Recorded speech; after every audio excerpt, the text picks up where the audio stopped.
de las hernias de pared abdominal, pues lo vamos a dividir en dos grupos. Vamos a hablar sobre las hernias de la pared anterolateral y vamos a tomar una clase específicamente para las hernias inguinales, porque las hernias inguinales es un tema muy importante que incluso ingresan muchas preguntas y que pueden ingresar en su examen. Entonces, el día de hoy vamos a tomar sobre las hernias de la pared abdominal anterior y anterolateral como tal. Bueno, vamos a hacer un recuerdo sobre las generalidades como tal, que es muy importante saber. ¿Qué es una hernia? Es una protuberancia o una protrusión de los contenidos abdominales a través de un orificio natural. Tenemos que recordar que las hernias como tal tienen tres elementos importantes. El primer elemento es el anillo herniario, que es un defecto en la pared abdominal. Otro que es el saco herniario, que se puede evidenciar por el peritoneo parietal. Este contenido puede ser muy variado. Puede haber desde estructuras abdominales o solo presentar epiplón mayor. Ahora tenemos que hacer una diferencia entre hernia y una eventración, que ahora ya no la llamamos así, sino se llama una hernia incisional. Esta eventración es de la misma manera una protrusión del saco peritoneal, pero esta no se va a dar a través de un orificio natural, sino a través de una cicatriz postoperatoria. Pues vamos a recordar sobre la clasificación. Vamos a clasificar las hernias según su condición. Vamos a hablar de hernias reductibles y no reductibles. Dentro de las reductibles podemos hablar de las hernias que se reducen de manera espontánea o las hernias que necesitan la reducción manual. Las hernias no reductibles, pues hablamos de dos tipos de complicaciones, por así decirlo, son las hernias encarceladas o las hernias estranguladas. Las hernias encarceladas es cuando la hernia, o sea, el contenido ingresa al orificio y este no puede ser reducido de ni manera espontánea ni manera manual. Entonces, se va a quedar allí atrapada y esta va a generar una obstrucción intestinal. Y al generar una obstrucción intestinal, el paciente va a tener un dolor muy significativo y además la presencia de náuseas y vómitos. Estos vómitos pueden ser explosivos, a diferencia de los otros vómitos en los pacientes con abdomen agudo, como puede ser una apendicitis aguda. En estos pacientes no tienen unos vómitos explosivos como en el caso que se puedan presentar en caso de hernias encarceladas. La hernia estrangulada es que si nosotros no logramos reducir esa hernia, el contenido se va a quedar dentro del orificio atrapado y va a generar un infarto como tal. O sea, va a haber compromiso tanto venoso y tanto arterial y esta hernia en un inicio, como mencionaba, va a infartarse ese tejido y va a generar una perforación.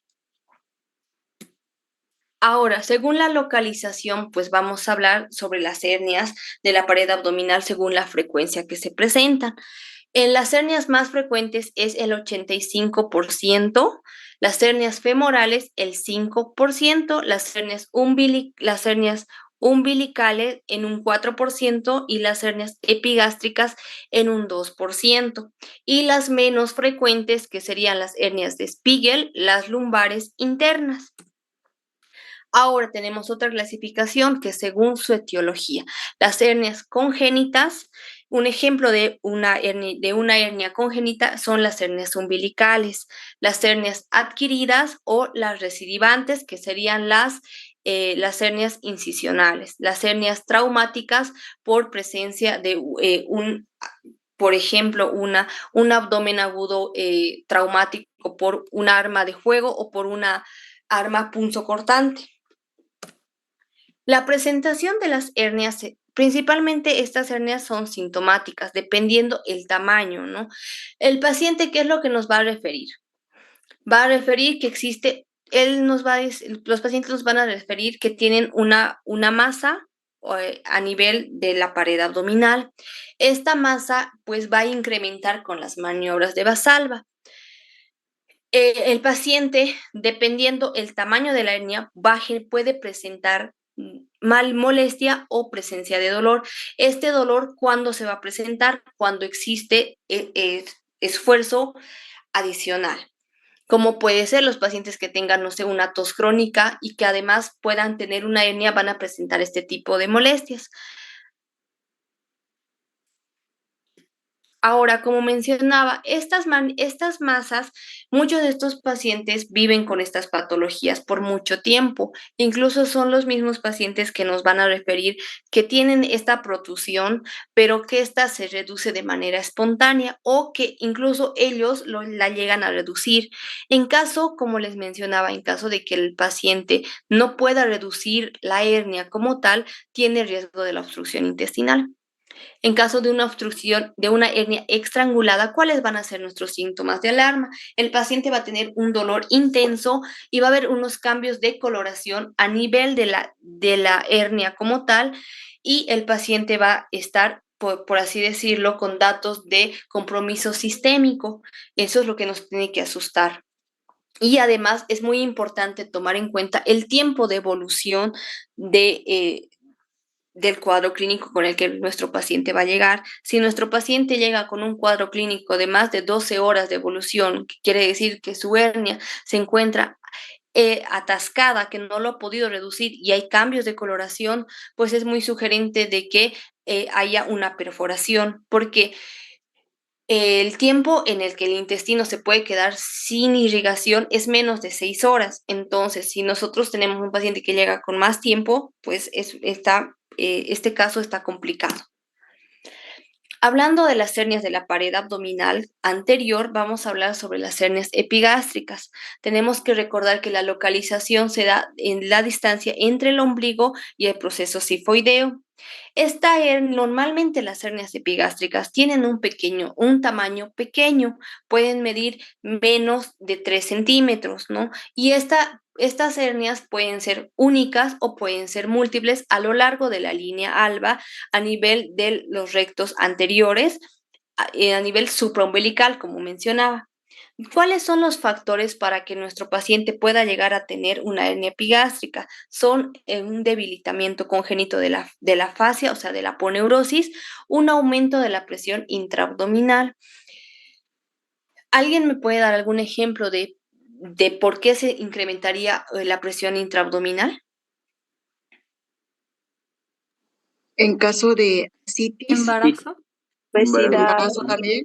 caso, Los- Ejercicio excesivo, doctor. Tos es- crónico, doctor. en realidad Obesidad. son esos los que ustedes mencionaron, ¿no? Uno, en mujeres, el embarazo. Va a haber un aumento de la presión intraabdominal en pacientes obesos, en pacientes con presencia de ascitis. Estos pacientes tienen mucho riesgo de presentar hernias epigástricas. El contenido, al ser unas hernias tan pequeñas, normalmente el contenido es epiplón mayor o ligamento falciforme. Y si son hernias muy pequeñas, pues rara vez van a tener el contenido intestinal.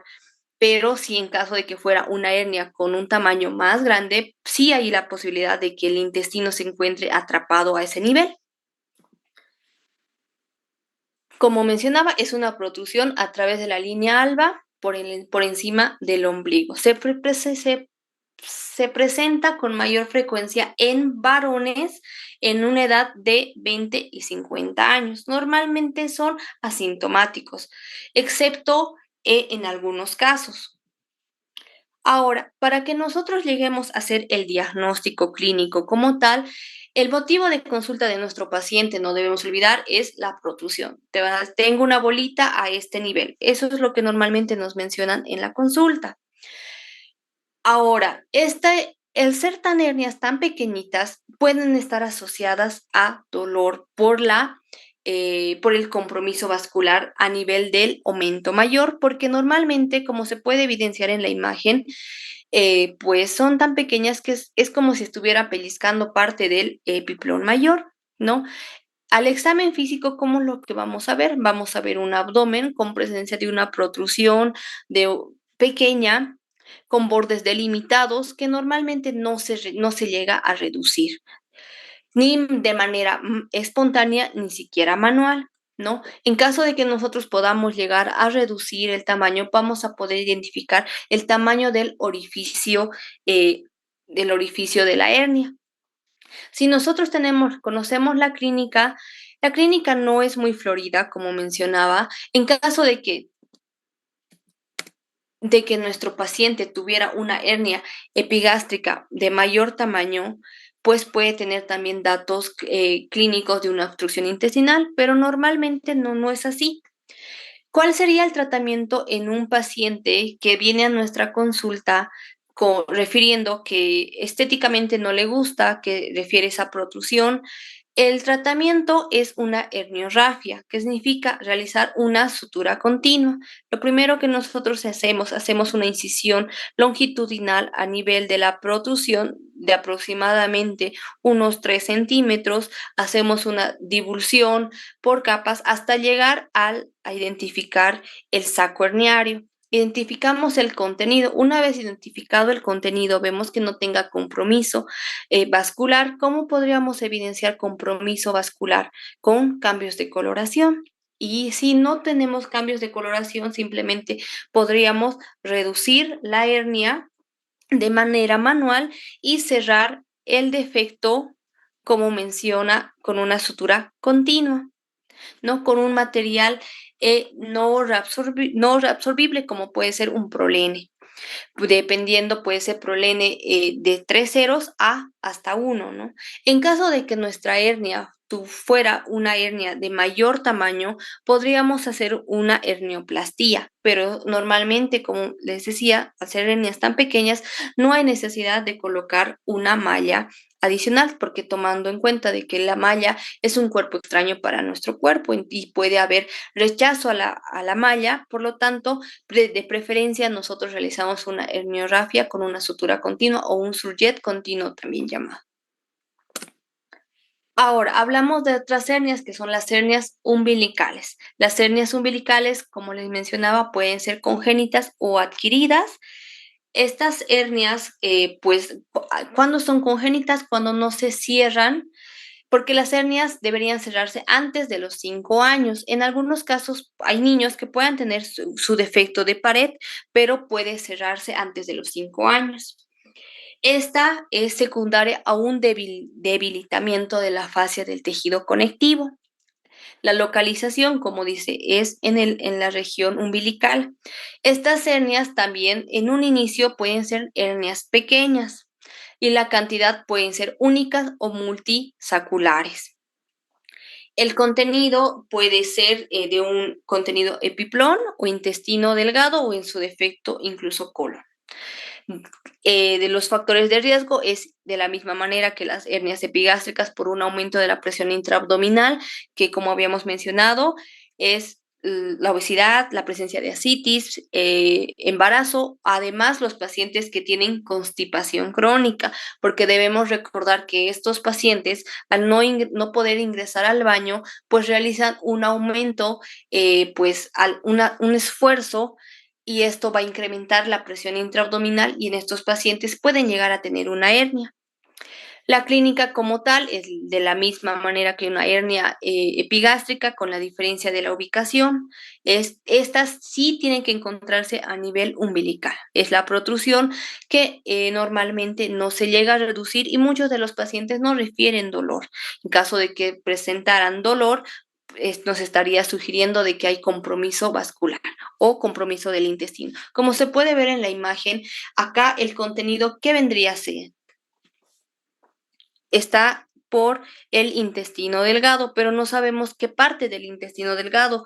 Puede ser tanto ilion o yeyuno. ¿Qué podría ser lo peor que en este paciente que esté comprometido por yeyuno? Porque si así estuviera comprometido y el paciente llega a emergencias por un periodo de tiempo muy prolongado y pues vemos que el intestino está comprometido, ingresa a quirófano, la posibilidad de que ese paciente necesite una resección intestinal va a ser mucho más alta.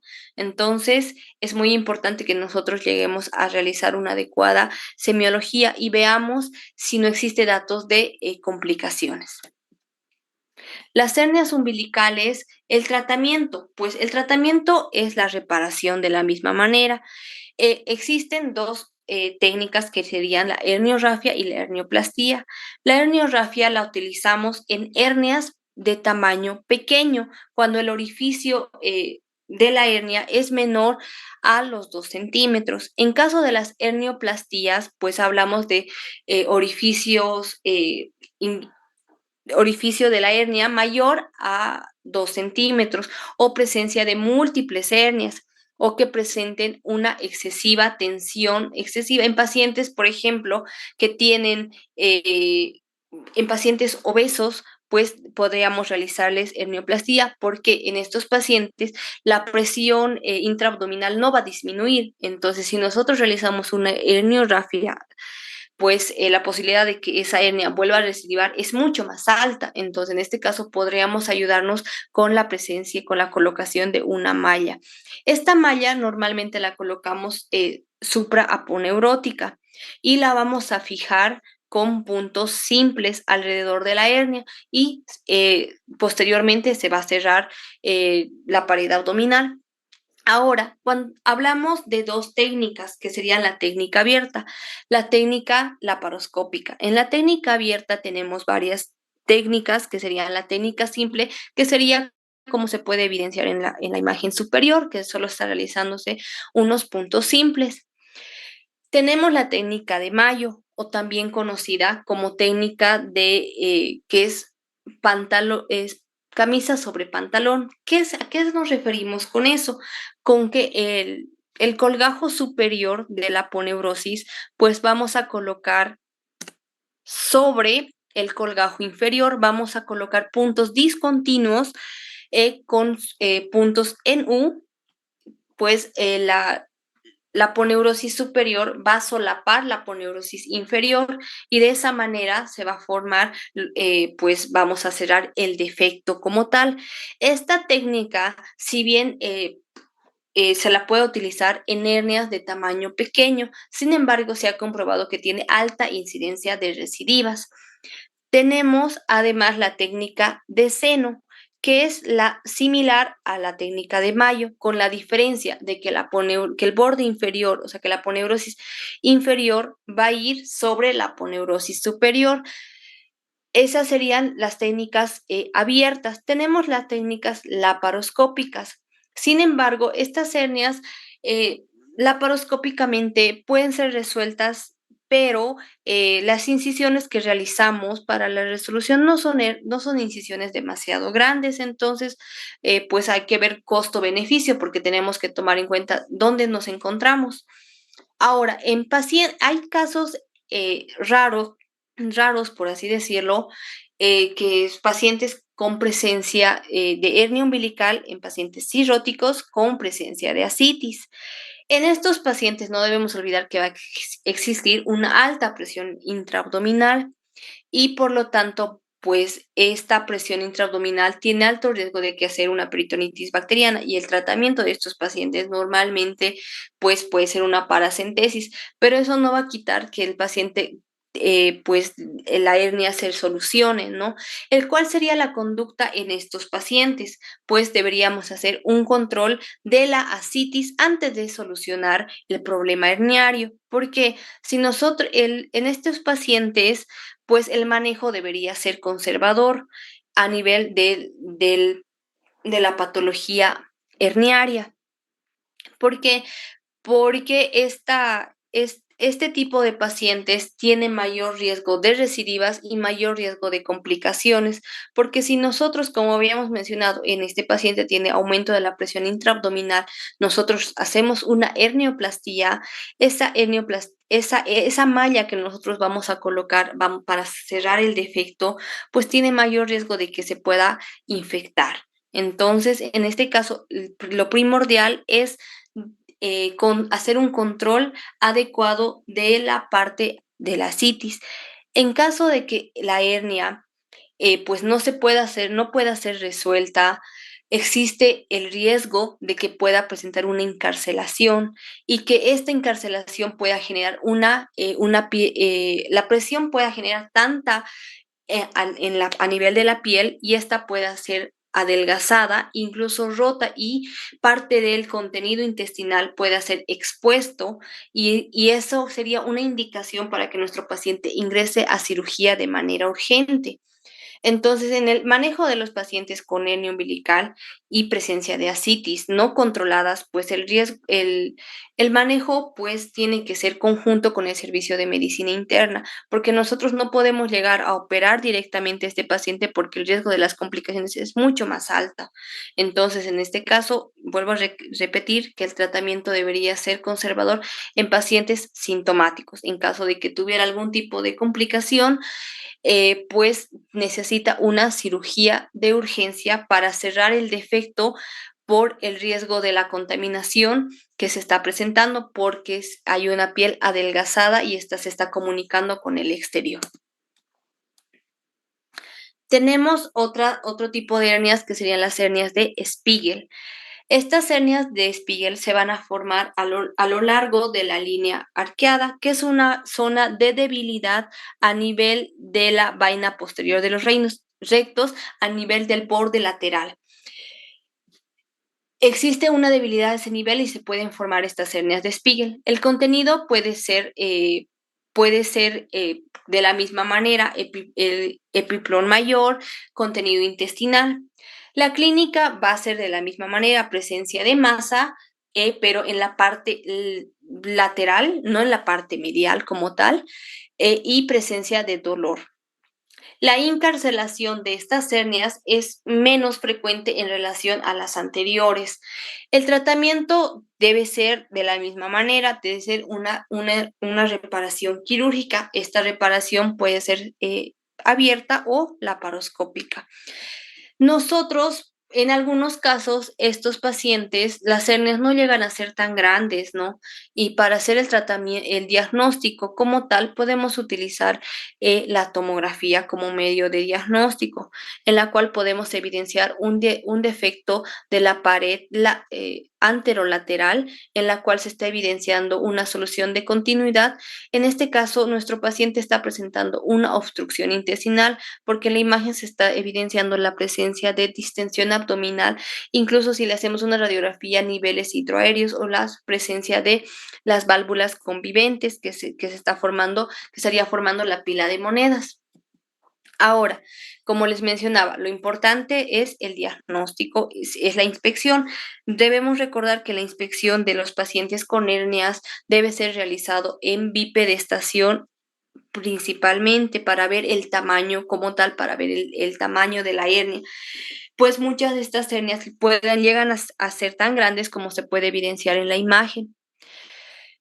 Podemos ayudarnos de tomografía como método auxiliar de diagnóstico en las hernias de Spiegel.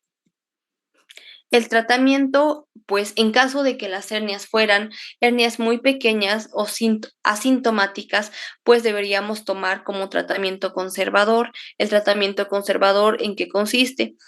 Pues disminuir los factores de riesgo en caso de que nuestro paciente tuviera obesidad, disminuir el índice de masa corporal o en caso de pacientes con constipación crónica, también disminuir ese factor de riesgo o la utilización de fajas abdominales.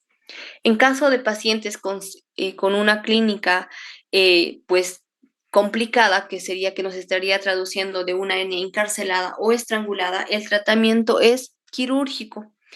Las técnicas varían mucho, pueden ser una herniorrafia, solo dependiendo del tamaño, se puede hacer una herniorrafia o una hernioplastia con el uso de mallas. De la misma manera, podemos realizar una cirugía abierta o laparoscópica.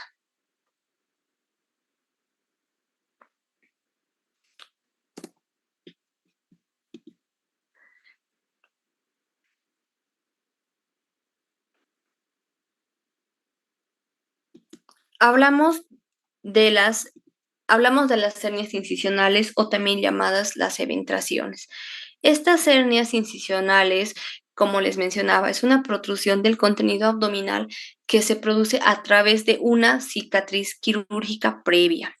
Esta va a ocurrir en cualquier tipo de incisiones abdominales. Nosotros tenemos que recordar qué tipo de incisiones abdominales se realizan en el abdomen.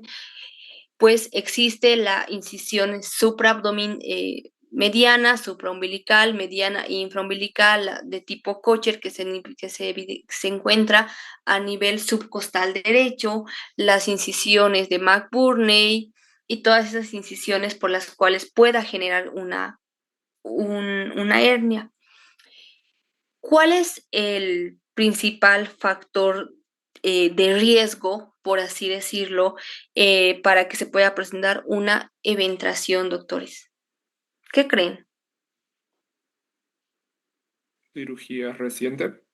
Una herida quirúrgica reciente. Mala cicatrización. Mal sellado de las paredes. Mal cuidado del paciente. Al hablar de la mala Infección. grafía como tal, ¿no? Si nosotros recordamos en la imagen, tenemos acá, primero, lo que se ve azul es el peritoneo. Posterior al peritoneo, ¿qué capa se encuentra? Músculo. Ya, después del músculo, Tejido adiposo. Aponeurosis. la aponeurosis y luego tejido celular subcutáneo y la piel. Cuando nosotros realizamos un cierre de pared en una cirugía, ¿cuál creen que es la que estaría predisponiendo a una eventración? ¿Creen que el peritoneo? La aponeurosis. En realidad, la aponeurosis es la responsable de las eventraciones, ¿no? Y aparte vamos a hablar de que pues pueda tener mala cicatrización. Además, si nosotros tenemos, por ejemplo, un paciente que su herida se infecta, ¿creen que ese paciente va a ir a una eventración?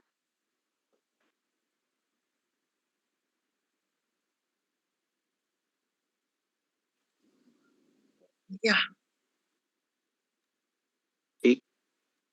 Sí. La infección de sitio quirúrgico predispone también a la presencia de eventraciones.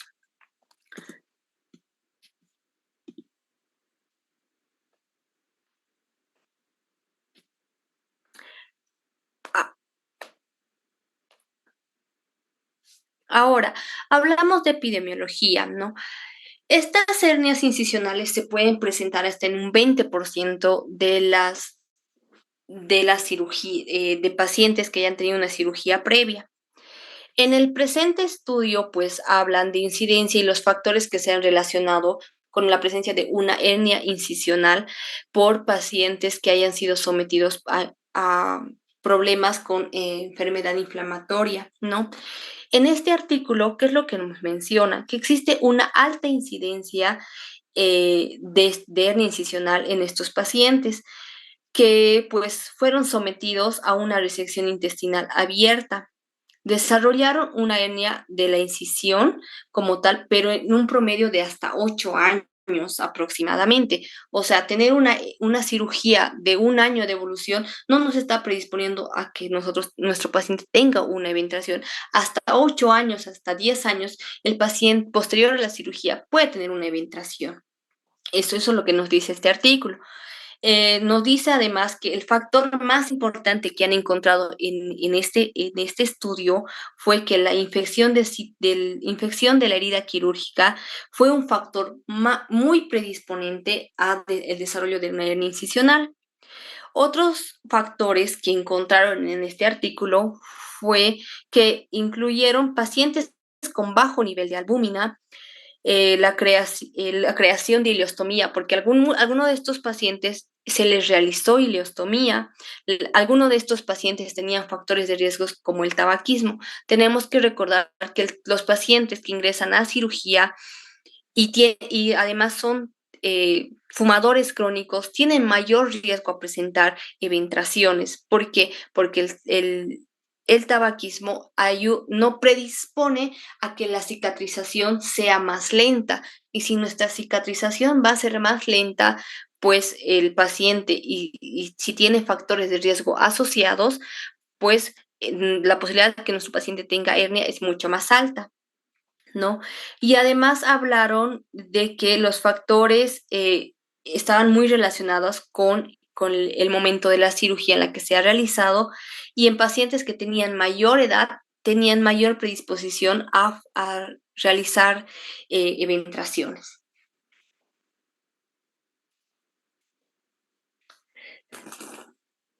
Pues hablando del riesgo de las incisiones con mayor riesgo de desarrollar eventraciones son las incisiones verticales en relación a las transversales y a las oblicuas. Las incisiones con mayor predisposición son las incisiones abdominales superiores en relación a la inferior, según nuestra literatura. También debemos recordar que los puertos laparoscópicos también pueden tener una recidiva, o sea, pueden generar. ¿Cuál de los puertos, por ejemplo, en una cirugía de una colecistectomía laparoscópica, cuál de los puertos creen que tendría más frecuencia a generar una hernia incisional? ¿Será el puerto epigástrico o el puerto umbilical? Umbilical, doctora. El Claro. puerto umbilical, en realidad, porque ese es Y ahora 5 milímetros.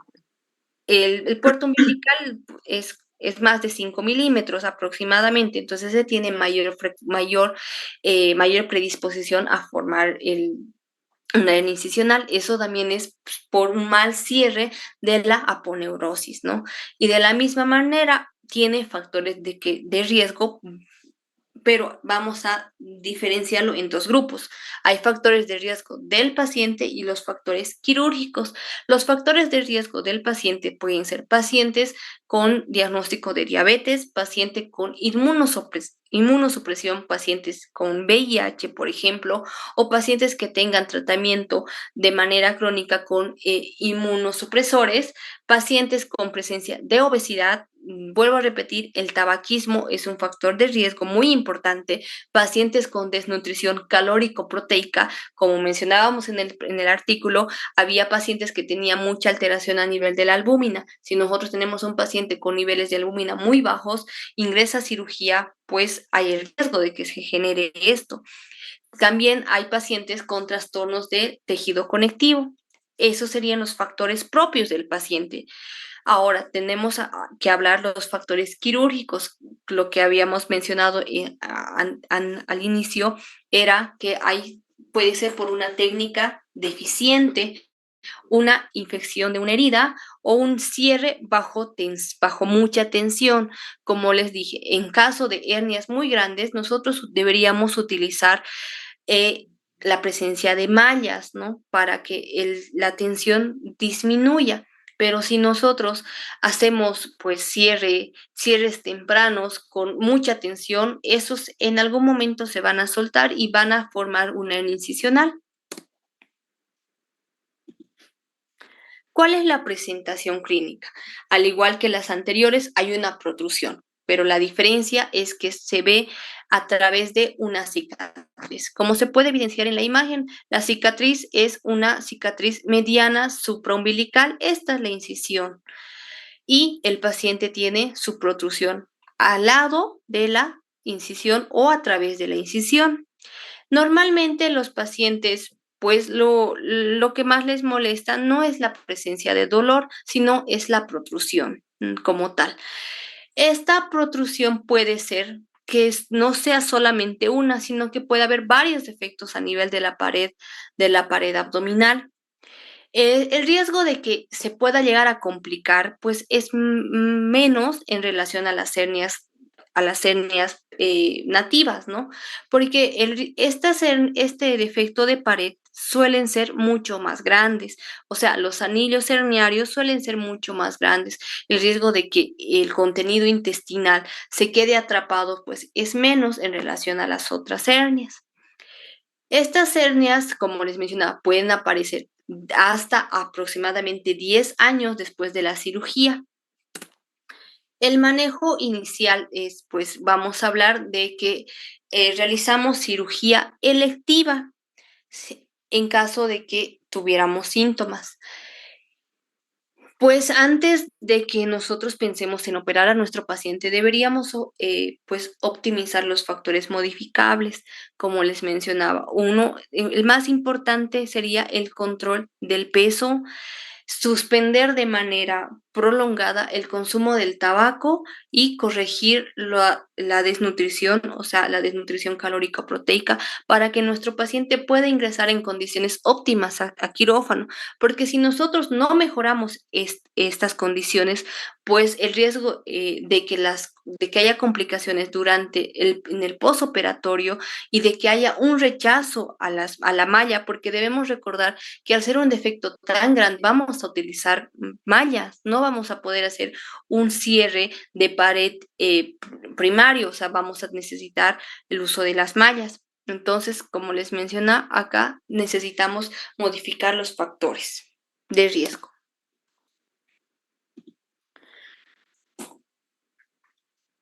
El tratamiento, pues vamos a hablar de una reparación primaria con sutura, pero tiene una alta recurrencia en un 54%. La reparación con malla tiene una recurrencia menor al 16%, pero en este caso tiene mayor riesgo de infección. Nosotros, en una de las técnicas para la reparación, es la técnica de separación de componentes o también realizada por Ramírez en 1990. Esta técnica, ¿en qué consiste? Va a liberar la fascia, o sea, la aponeurosis y el músculo para cerrar el defecto sin tensión. Esta cirugía puede ser una cirugía abierta o laparoscópica. Con la malla puede haber evidentemente una recurrencia, pero si bien no va a ser una recurrencia muy alta, puede haber una recurrencia del 4 al 10%.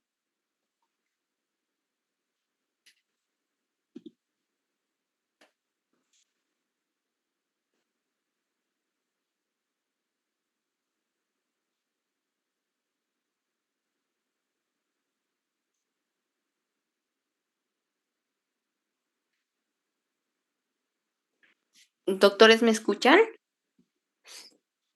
Sí, sí, doctora. Perdón, es que tengo un problema con mi micrófono. Sí, se escucha perfectamente, doctora.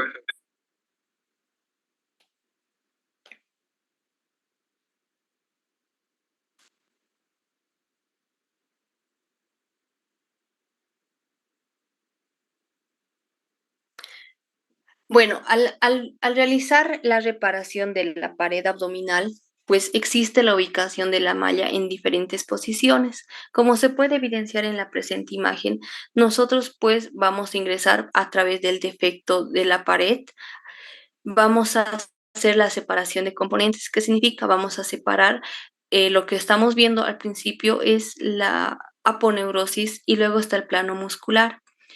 Y pues nosotros con la ayuda de pinzas Kelly vamos a tratar de aproximar estas.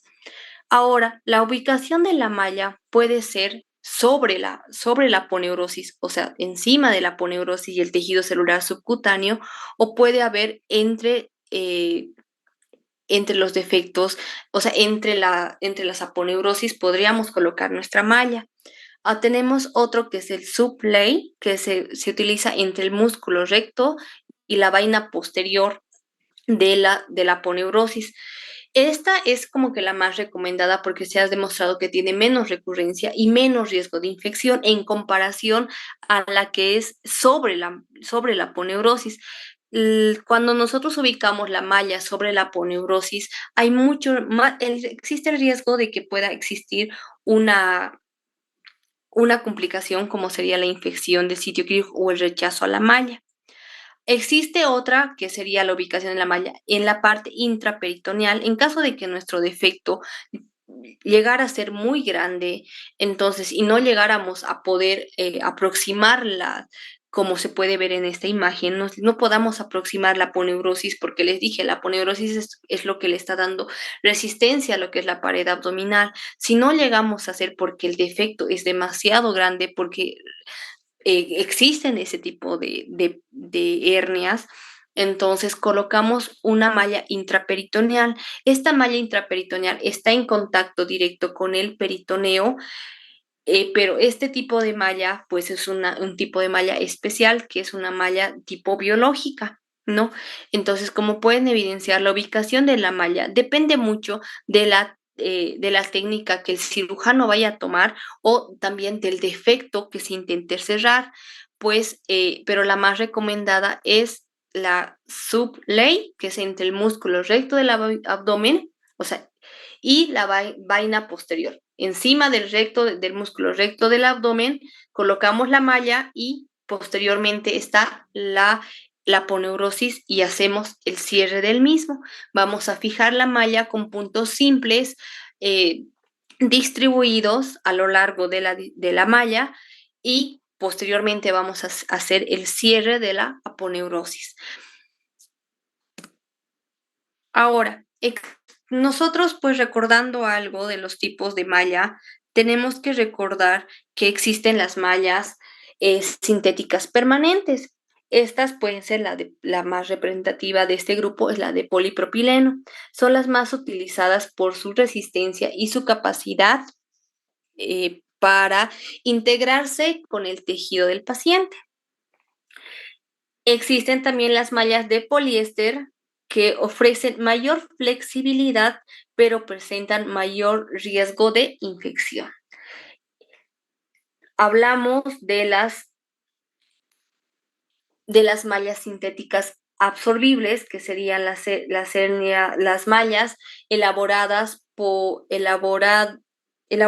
material como el ácido poliglicólico, la polidioxanona, las cuales van perdiendo progresivamente la fuerza y se emplean en casos específicos como que cuando tenemos un tejido cicatrizal mayor y que aporte mayor resistencia necesaria. En este caso, las que nosotros utilizamos son las de polipropileno, que son las que puede haber microporosas y macroporosas. ¿A qué se refiere con microporosas? Si ustedes ven en la imagen, existen como unos poros, por así decirlo.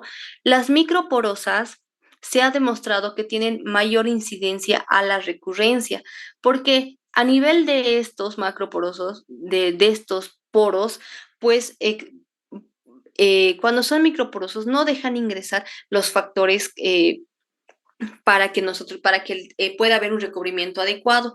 Entonces, hoy en día las mallas que nosotros más utilizamos son las mallas sintéticas de polipropileno macroporosas, porque están asociadas a menor tasa de recidivas. No podemos olvidar que existen, como les mencionaba, las mallas biológicas. Las mallas biológicas están derivadas por un colágeno humano o animal procesado, que son especialmente utilizadas en pacientes de alto riesgo de infección, como pueden ser pacientes con un compromiso inmunológico elevado. Tenemos además las mallas compuestas que pueden tener una cara sintética y otra cara antiadherente para que pueda estar en contacto con las vísceras, ¿no? Estas mallas, tomando en cuenta que son más complejas, tienen mayor costo y no se utilizan en todos los casos. Las utilizamos, como les dije, cuando el defecto es demasiado grande y no podamos llegar a aproximar la aponeurosis. En ese caso podríamos utilizar este tipo de mallas compuestas. Ahora, tenemos los abordajes quirúrgicos. Dentro de los abordajes quirúrgicos tenemos el abordaje abierto, que es el estándar, que permite que nosotros podamos hacer una separación de componentes adecuados para que nosotros podamos pues colocar nuestra malla de manera adecuada y de esa manera pues poder cerrar el defecto como tal. Tenemos además el abordaje laparoscópico. Sin embargo, este abordaje laparoscópico no es una indicación en todas las hernias o todas las eventraciones como tal, porque en caso de que nosotros tuviéramos una eventración gigante, pues que nosotros podamos hacer una cirugía laparoscópica es mínima, porque puede existir mayor compromiso respiratorio, tomando en cuenta de que estas eventraciones gigantes como las que hemos visto, como estas, por ejemplo, si nosotros quisiéramos hacer un abordaje laparoscópico, ingresamos con los puertos, vamos a utilizar un gas especial, va a incrementar la presión intraabdominal y la posibilidad de que nuestro paciente haga problemas respiratorios es mucho más alta. Entonces, tomando en cuenta eso, pues hay que considerar en qué pacientes vamos a realizar un abordaje laparoscópico. Sin embargo, tiene sus ventajas en relación a la cirugía abierta. Tiene esta predisposición a menos infecciones y el dolor operatorio también está disminuido, ¿no? Eh, pero al ser una cirugía mínimamente invasiva, nosotros puede haber el riesgo de que durante la colocación de los trocales nosotros podamos llegar a perforar el intestino. Entonces, no es una técnica muy indicada en todas las eventraciones, ¿no? Tenemos el otro abordaje que sería el robótico. Actualmente en Bolivia nosotros no contamos con eso, sin embargo, nos estaría ayudando con una mejor visualización y por la articulación de los instrumentos, pero este abordaje tendría un costo muy elevado y se ha evidenciado que tiene una evidencia limitada, ¿no? Ahora tenemos, como les mencionaba, las anteriores eran por incisiones abdominales grandes, por así decirlo, y nosotros tenemos las hernias en puertos laparoscópicos. Si bien la incidencia es una incidencia muy baja, está al menos del 1%, pues se ha evidenciado que sí puede haber, y como les pregunté hace un momento, era en cuál de las incisiones de los puertos laparoscópicos podría haber, es en el puerto umbilical, porque este va a medir más de 5 milímetros. Esta reparación normalmente se realiza por una cirugía abierta. Se realiza una incisión a nivel umbilical, puede ser infraumbilical, mediano o transumbilical o arciforme.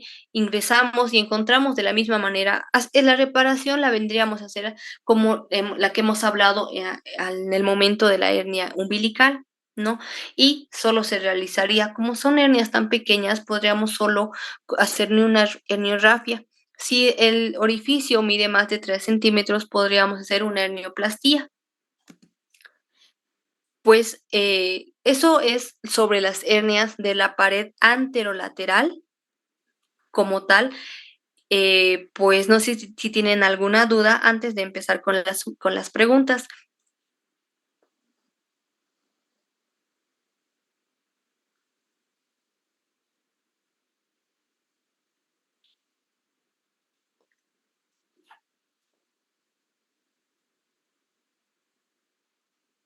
Doctores.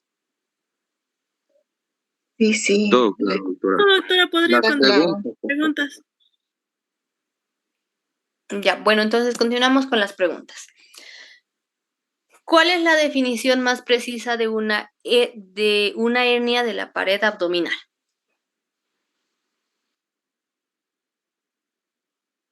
Sí.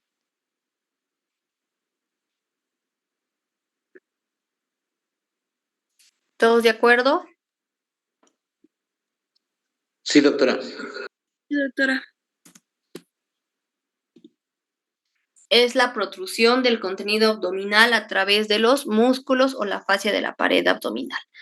Aquí lo que le faltaría podría ser por un orificio natural, no por un orificio preformado, porque eso es lo que los diferencia de una hernia y de una visera, de una eventración. No lo olviden. ¿Cuál es el hallazgo más característico de una hernia incarcerada?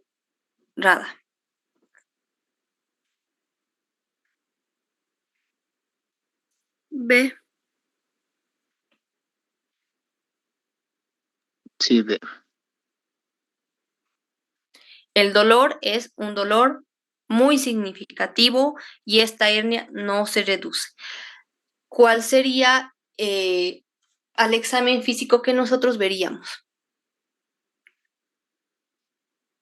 ¿Podría ser un cambio en la coloración? El cambio de la coloración es muy importante al momento de evaluar la hernia, porque una cosa es que no se reduzca y que, por decirle, a ese nivel se encuentra con un color medio violáceo, entonces esta es una hernia complicada, ¿no? Pero el dolor, estos pacientes apenas los tocas la protrusión, los pacientes no toleran el dolor, no toleran para nada el dolor. Es un dato muy importante. Es el dolor muy significativo. Aquí está la imagen. Esta es una hernia encarcelada, ¿no? Que la parte del contenido intestinal se encuentra atrapada, ¿no? No puede ser reducida. Nosotros intentamos mediante maniobras digitales reducir la hernia. Al reducir es introducir el contenido hacia la cavidad abdominal. Si va pasando más tiempo y esta hernia se queda atrapada en el orificio, ¿qué es lo que va a pasar? Se va a gangrenar el tejido y por eso vamos a ver, como mencionó su compañera, un cambio en la coloración. En este caso, ¿qué es lo que nosotros haríamos? ¿Cómo haríamos el abordaje, doctores? Una resección, doctora, de la parte que está gangrenada y tal vez unión de los cabos. Ya, o sea, sí, el tratamiento es primero, eso necesita una cirugía de emergencia.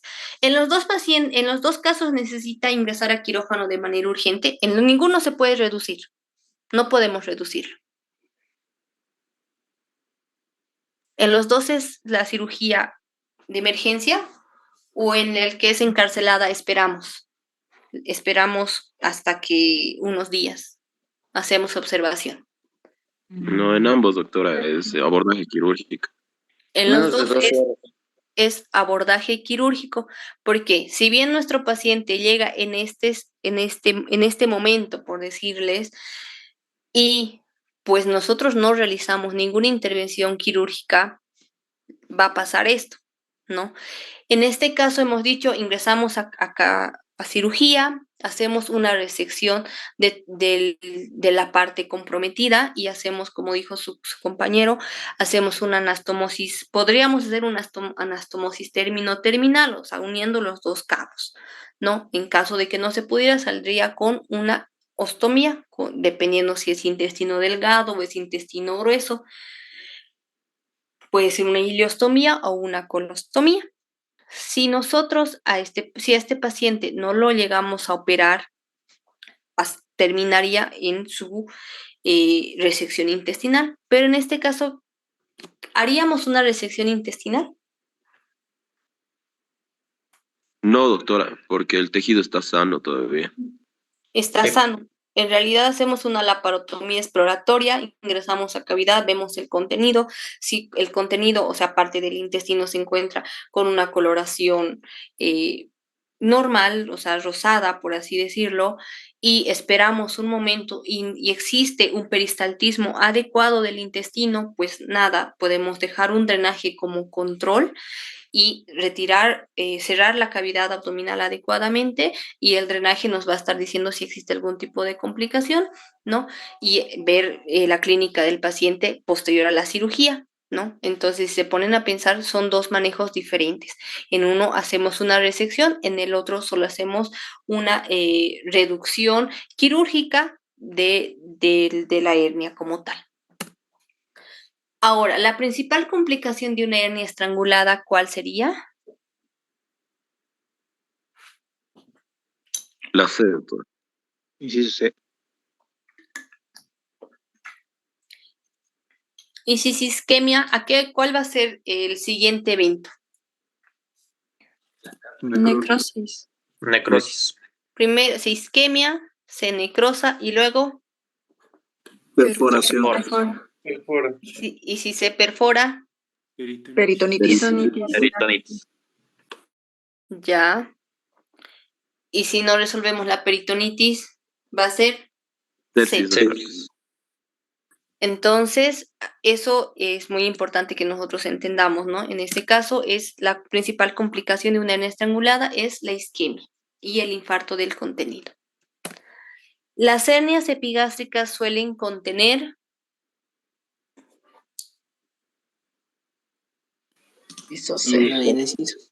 Lo sé, doctora.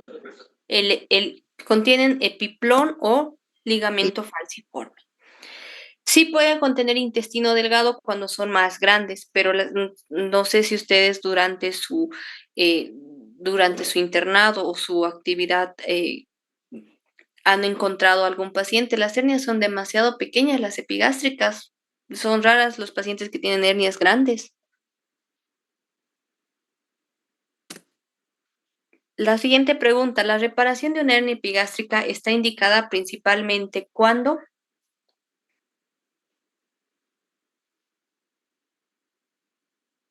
Es sintomática.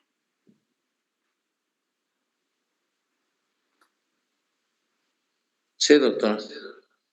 ¿La hernia epigástrica es congénita, doctores? No. No. La umbilical es la que tiene más es- la que ser congénita, ¿no?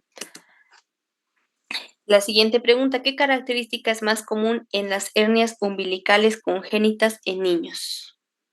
B. De antes de los La 5. B, doctora. Inciso B.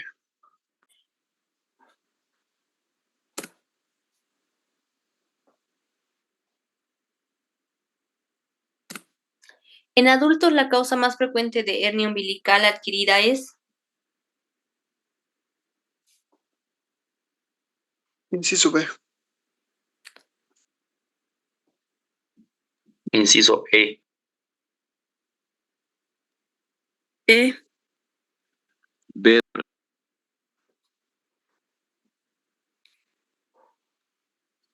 B, doctora. B. Inciso B. ¿sí? ¿Están seguros? Sí. Bueno, en adultos, como hemos dicho, el aumento de la presión intraabdominal es un factor predisponente. La técnica quirúrgica recomendada para defectos umbilicales grandes en adultos incluye La B, doctora. Uso de malla. Inciso B.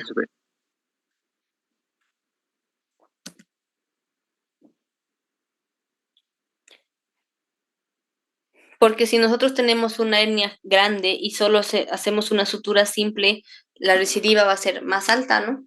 Que no ponerle una malla. ¿Se acuerdan qué se llamaban las técnicas que tenían tensión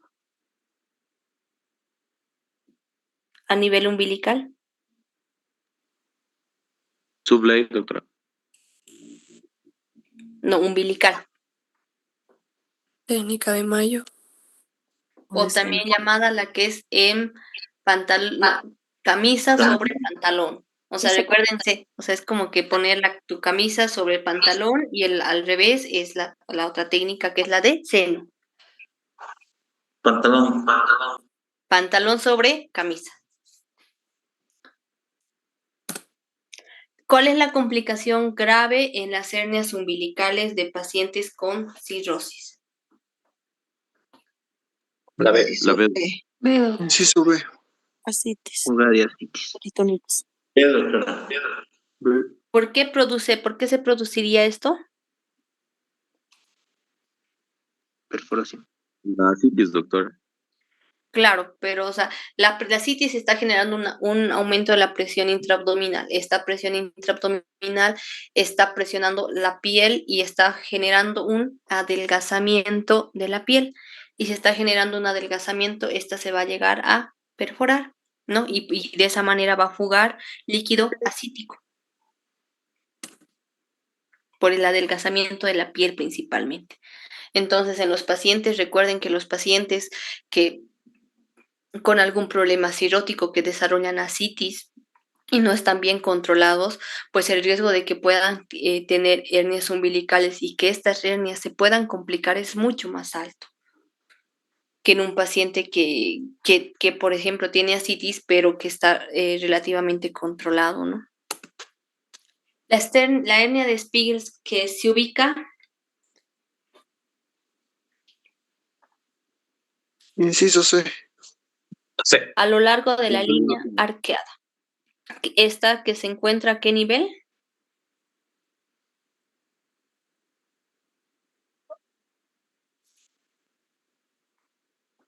Débil abductor. Lateral.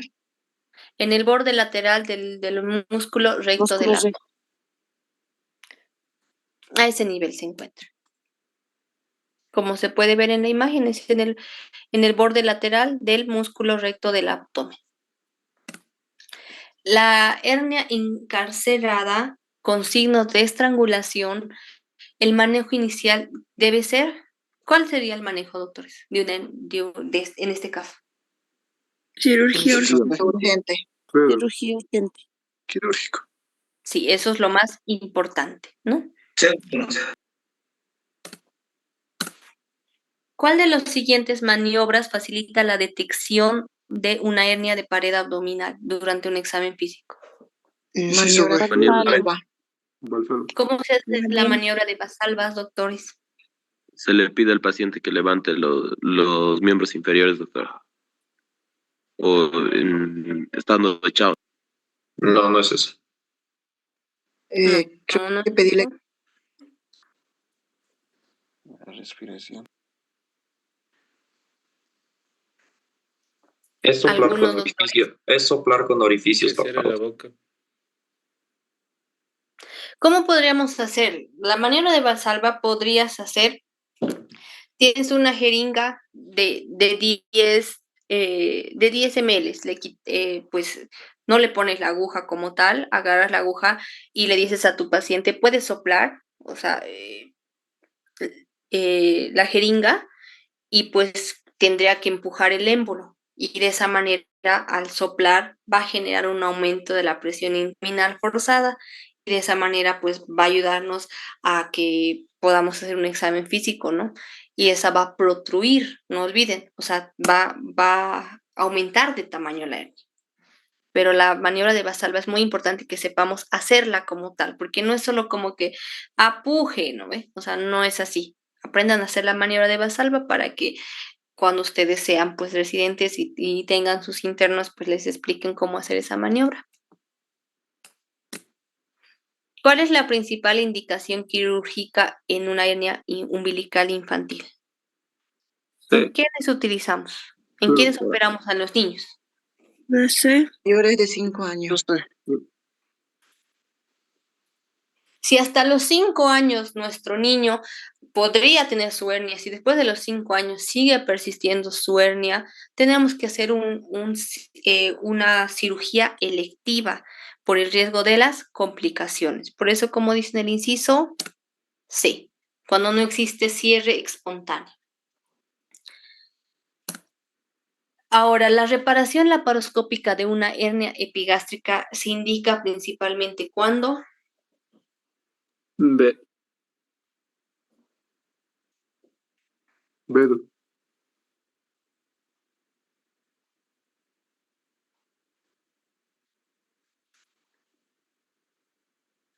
¿en cuáles, doctores? En la A. ¿La B? La B, A. doctora. La B, doctora. La A, doctora. Cuando hay múltiples efectos o hay riesgo de recurrencia, ¿no? Podríamos hacer vía laparoscópica. En la hernia de Spiegel, el contenido herniario suele estar cubierto por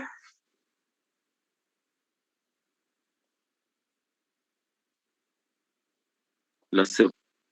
Sí.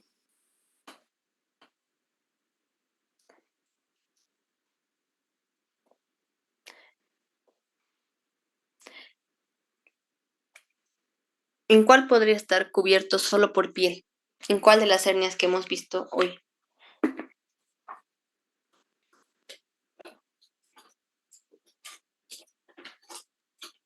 Aponeurosis. En la umbilical. La umbilical, doc. En la umbilical. Sí, pero ¿no creen que en las eventraciones? En las eventraciones puede estar cubierto únicamente por piel. Ahora, en este caso, pues es la aponeurosis del oblicuo externo. Porque recuerden dónde se encuentra la hernia de Spiegel. Cuando no sepan, por ejemplo, algo como esto, ¿no? Y dicen, por qué estaría cubierto? Pues recuerden la anatomía, dónde se encontraba y pues qué es lo más cercano ahí, ¿no? Porque la fascia transversalis está a ese nivel, se encuentra a ese nivel o no se encuentra. O sea, recuerden todas esas cosas. Y el ligamento falciforme lo vamos a encontrar a ese nivel. Entonces, pues traten de analizar las preguntas de esa manera, ¿no? Si en alguna de las preguntas no las saben bien, entonces recuerden la anatomía o en su caso, no sé, fisiología, ¿no? Eso sería el tema de hoy sobre las hernias de la pared anterolateral. No sé si tienen alguna duda, alguna pregunta o algo que quisieran que podamos ampliar más. Doctorita, buenas noches. Buenas noches. Doc, mi pregunta es, en las hernias umbilicales que son en adultos y son menores a 2 centímetros, ¿está indicada la reparación quirúrgica o también sería electiva? Que son asintomáticas, ¿no? Si tenemos nuestro paciente que es con una clínica asintomática, podríamos hacer con un tratamiento conservador. Sin embargo, pues estas hernias no se van a ir corrigiendo por nada. O sea, entre vaya pasando más el tiempo, estas hernias pueden ir incrementando de tamaño.